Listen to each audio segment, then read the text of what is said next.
Isso daí mesmo. Quero ficar pertinho das minhas crianças, mas eu preciso disso aqui para ler. Eu quero ficar pertinho das crianças para ver quem está falando e quem não está. Falei que ia pegar no pé, tem que pegar no pé. Essas crianças aqui, se essas crianças não for santa, a culpa primeira vai ser de quem? Do padre, né? Na hora de pecar ninguém quer assumir a culpa, né? Então tá bom. Então vamos lá.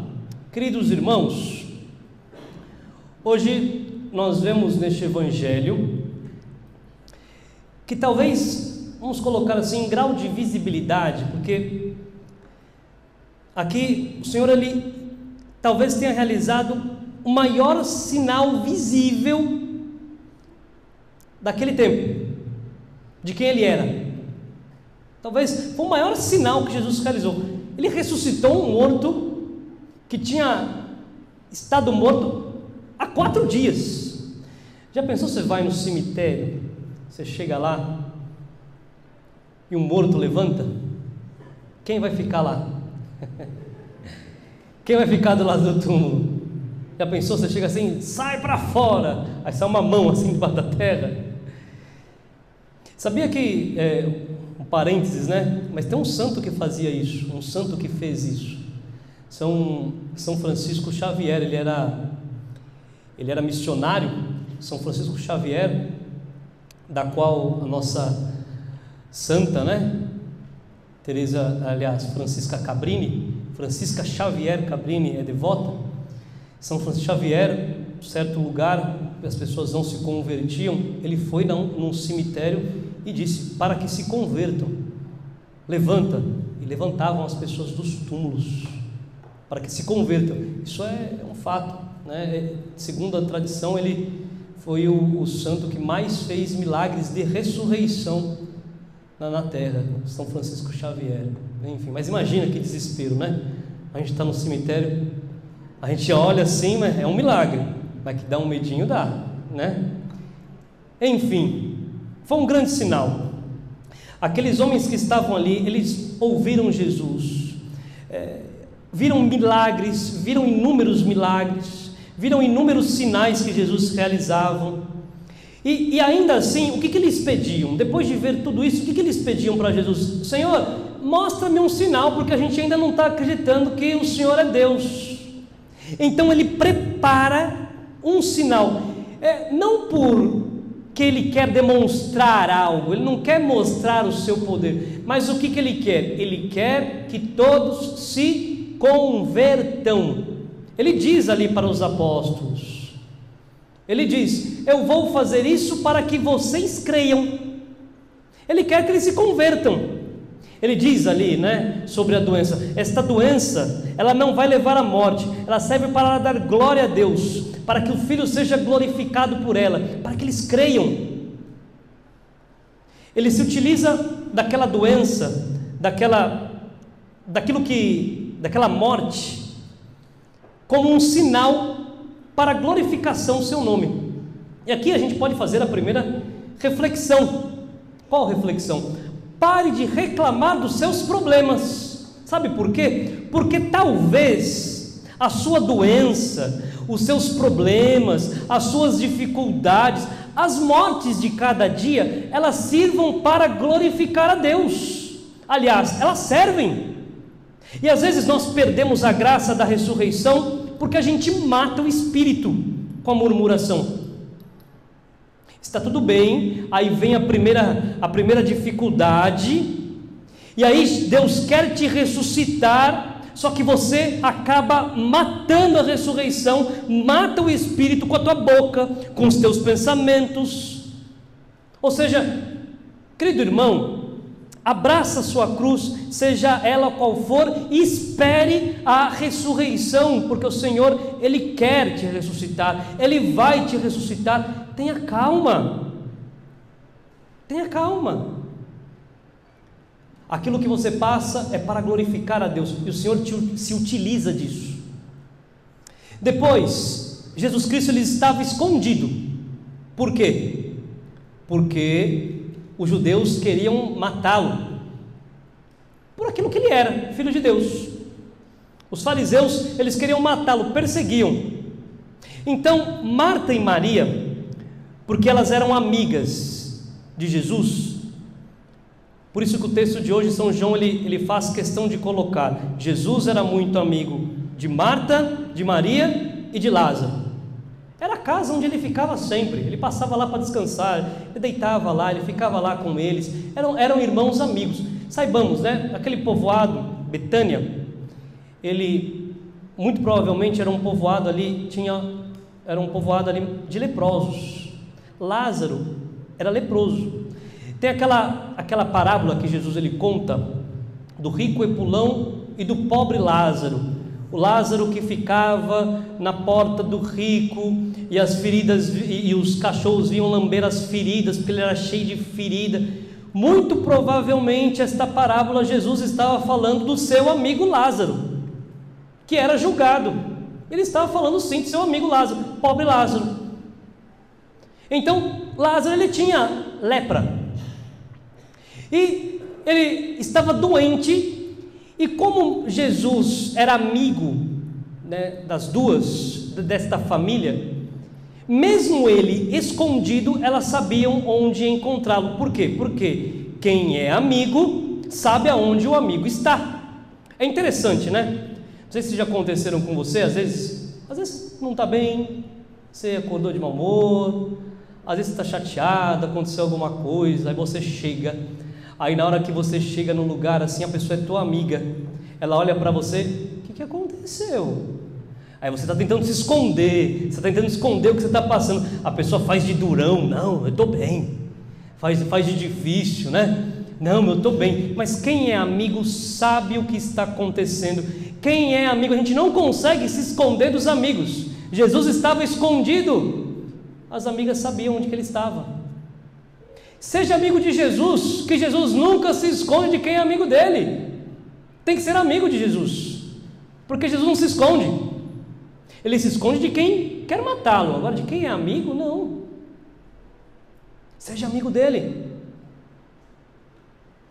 Mesmo Jesus escondido, elas sabiam onde ele estava. Então mandaram lá alguém para lá avisar da doença de Lázaro. E de primeiro momento, a gente pode olhar, nossa, como Jesus ele foi insensível, né? Ele foi avisado da doença, e o texto nos diz que ele ficou ainda lá 2 dias, ele nem voltou. Que insensível esse Jesus! Então, depois desses 2 dias, ele diz, vamos voltar para a Judéia, vamos voltar, vamos para lá. Mas Senhor, eles querem te matar, eles vão te apedrejar, você está ficando doido. Aí ele diz, nosso amigo Lázaro dorme, mas eu vou acordá-lo. Então eles pensam que ele está falando de dorme. Senhor, se ele está dormindo, daqui a pouco ele vai ficar bem, fica tranquilo, está pensando que está falando do sono. Aí Jesus fala às claras, não é do sono que eu estou falando, ele morreu, e eu vou voltar lá, porque para que vocês creiam e para que todos creiam, eu vou ressuscitá-lo. Graças a Deus eu não estava lá, porque senão eu teria curado. Mas não, eu vou voltar e vou ressuscitá-lo. E o texto nos diz que a casa de Maria e de Marta estava cheia de gente. Aquelas pessoas que querem consolar, né? Querem consolar na morte, enfim, está cheio de judeus. Então, Jesus ele chega lá, Marta escuta que ele chegou, Marta vai ao seu encontro, Marta briga com ele, Senhor, se estivesses aqui, o meu irmão não teria morrido. De repente Maria também vai lá e fala a mesma coisa, aquele discurso pronto, Senhor, se estivesses aqui, meu irmão não teria morrido. Alguns que estavam ali também, judeus, falavam, reclamando, esse que abriu os olhos do cego, será que ele não é capaz? Por que ele não curou o seu amigo Lázaro? Que insensível esse Jesus. Eles estavam reclamando. É lógico que aqui, né, temos que nos compadecer, porque era dor da perda. Com certeza Marta e Maria estavam com os sentimentos à flor da pele, mas saibamos que por um momento elas perderam o foco. E e começaram a reclamar com Jesus Cristo, começaram a culpar Jesus Cristo, a jogar a culpa nas costas dele. Ele morreu. E aqui é bom para nós aprendermos também, aqueles que culpam a Deus pelas coisas, culpam a Deus por tudo, e dizem como ela: se estivesseis aqui, meu irmão não teria morrido, se quisesse, isso não teria acontecido comigo, meu Senhor. Oh Deus, por que isso acontece comigo? Por que você precisava fazer isso comigo? Faz comigo não, faz com outro, mas comigo? Por que muitos sofrem? Por que existe sofrimento no mundo? Esse Deus aí, e começa a culpar Deus, culpam a Deus por tudo, não aceitam as contrariedades do tempo presente, começam a reclamar e a culpar Jesus. Ou seja, para de arranjar culpados para os teus problemas. Não existe culpados para os teus problemas, talvez não seja nem você. Para de arranjar culpados, apenas aplique-se a vivê-los. Tem tanta gente na vida que não cresce, que não amadurece, porque fala demais, quer discutir sobre tudo, quer dar palpite sobre tudo, quer saber de tudo, e acaba como que se enterrando mais, porque a pessoa que fala demais, a pessoa que é muito curiosa, ela acaba por jogar areia em cima de si mesmo e fica soterrado, fica enterrado como morto. A primeira coisa necessária a se fazer para ressuscitar com Cristo é ficar calado, manter o silêncio para ouvir a voz de Jesus Cristo. É tão interessante que Marta, ela estava tão atordoada, que Jesus ele diz para ela: filha, olha aqui, quem crê em mim, ainda que estiver morto, viverá. Ele diz, e ela nem percebe, ela começa a discutir. Eu sei que vai ressuscitar no último dia. Ela começa a discutir com Jesus, ela não está escutando o que está acontecendo. Jesus está falando para ela: eu vou ressuscitar, calma. E ela está ali atordoada. Ou seja, fique em silêncio. Às vezes Deus quer fazer uma obra na sua vida, mas você está tão acostumado com barulho, fala demais, ouve demais, dá palpite demais, é o sabichão demais, que não consegue escutar a voz de Cristo do lado de fora te chamando a levantar e a ressuscitar. Deixa Deus fazer a sua obra. Uma coisa que eu aprendi com a vida: prefira ter paz do que ter razão. Razão te leva para o céu, a paz te leva. Prefira ter paz do que ter razão. Por que a gente tem que saber de tudo, ter razão para todas as coisas? Deixa as coisas acontecerem, deixa Deus realizar a sua obra. Lázaro morreu porque ele tinha que morrer, porque as coisas acontecem porque elas têm que acontecer, e não é culpa de ninguém. Agora, existe uma morte muito pior que a morte de Lázaro, que é o pecado, e sabemos que Cristo ressuscitou Lázaro da sua morte, mas também fez ressuscitar naquele lugar muitos judeus que estavam mortos, com a vida morta. Por quê? Por conta do pecado. E não adianta culpar a Deus dos sofrimentos presentes se eu não abandono a vida do pecado. Jesus Cristo não quer fazer milagre à toa, Ele não quer fazer nada para aparecer. Ele ressuscita Lázaro para aqueles que estão ali e vejam os grandes sinais, ressuscitem na fé. Então Jesus ele pede para ver o túmulo. Ele para na frente do túmulo e chora. Todos dizem: vejam como ele o amava. Ele chora em frente ao túmulo. Agora, o que é este túmulo? O túmulo é o túmulo dos nossos pecados, que estão ali enterrados. Naquele tempo, o túmulo não era como nós temos o cemitério hoje em dia, debaixo, a 7 palmos debaixo da terra. 7 palmos da terra, não era assim. Era uma caverna. Tinha que movimentar uma pedra enorme para tampar uma caverna. O pecado faz isso com a gente. O pecado nos encaverna e nos coloca uma pedra na frente para a gente não sair. É isso que o pecado faz com a gente. É uma pedra quase que impossível de ser retirada. A alma já está lá, como Lázaro. A alma já está lá apodrecendo por conta do pecado, porque não tem coragem de contar o que precisa ser contado, esconde o que precisa ser desenterrado. está numa mornidão morna, tíbia, tão acostumada com as coisas do mundo, que não consegue ouvir a voz de Deus, como uma pedra. Já não sabe mais separar aquilo que é voz de Deus daquilo que é voz do mundo. Já não sabe separar aquilo do que é pecado daquilo que não é pecado. Aceita os pensamentos mundanos com muita facilidade. A palavra de Deus não consegue penetrar naquela alma porque tem uma pedra na frente. É cheio de razão demais para sair do túmulo. Tem gente que fica, que gosta, que vive do passado, que fica ali amargurado. Viver amargurado, com falta de perdão, é viver dentro do túmulo. Tem gente que gosta do túmulo, está fedido, o túmulo está fedido, está apodrecido. O pecado, a falta de perdão faz isso com a nossa alma, apodrece a nossa alma. E tem gente que gosta de viver de mágoa. Como tem gente que gosta de viver de rancor? Pelo amor de Deus, qualquer coisa que acontece, já vem aquele cheiro podre de falta de perdão, vem a cara amarrada assim, parece um túmulo do lado de fora mesmo. É o rancor. Larga isso, larga. Aí quando vem e fala alguma coisa, tenta falar uma palavra de Deus. Não, já viu assim, a igreja tem que mudar os pensamentos dela. As coisas está muito retrógrada. É muito radical. Eu não quero. E não quer sair do túmulo. Na verdade não quer sair do túmulo. Fica lá no túmulo então, apodrecido. O Senhor está na porta lá batendo. Ele quer arrancar.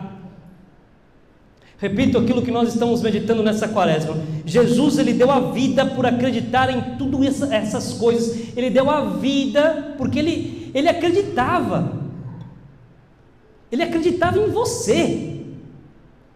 Nem eu acredito em mim.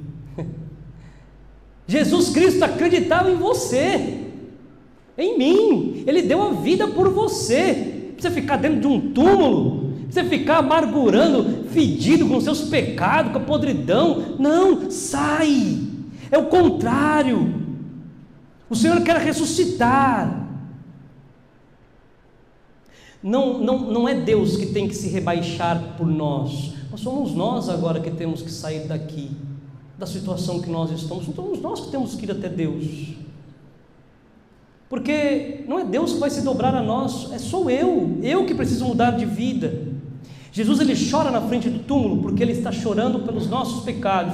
Ele chora pelos pecados da humanidade, chora por aqueles que não querem sair de lá, chora por aqueles que não se convertem. Ele chora pela maldade do mundo, chora pela frieza do mundo. Ele chora os meus e os teus pecados, porque nós ficamos como que enterrados, com a pedra na frente do túmulo. Mas nós escutamos Jesus dizendo a Marta: eu sou a ressurreição e a vida. Escutamos de São Paulo na segunda leitura de hoje.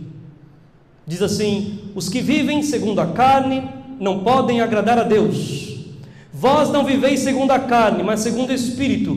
Se realmente o Espírito de Deus mora em vós, se alguém não tem o Espírito de Cristo, não pertence a Cristo. Se o Espírito daquele que ressuscitou Jesus dentre os mortos mora em vós, então aquele que ressuscitou Jesus Cristo dentre os mortos vivificará também os vossos corpos mortais por meio do seu Espírito que mora em vós. Ou seja, é necessário uma vida nova, uma vida de ressuscitados em Cristo. Vamos nos deixar ser guiados pelo Espírito, nos renovar pelo Senhor. Vamos nos deixar ressuscitar, sair do túmulo. O Senhor que nos chama a largar a carne para vivermos do Espírito dele. Porque se realmente vivemos do Espírito, o Espírito Santo mora em nós. Ainda é tempo de se converter. Estamos no fim da quaresma, mas ainda é tempo de conversão. É tempo daqueles que ainda estão acostumados com o pecado, de ouvir a voz do Senhor que grita para você: Lázaro, vem para fora, venha ressuscitar. O Senhor está te chamando. É o seu chamado, o Senhor está chamando você. Vem para a vida nova, vem para a vida com o Senhor, vem para ser santo, é possível, vem, não desista, venha. Enfim, que nós possamos hoje tomar este firme propósito. Vamos sair dos nossos túmulos, vamos sair da nossa vida, vamos abandonar as nossas amarguras, vamos deixar a nossa cara amarrada de lado, vamos abraçar a Deus que nos convida a ressuscitar com Ele. Amém? Amém, amém, crianças? Creio em Deus Pai Todo-Poderoso, Criador do céu e da terra,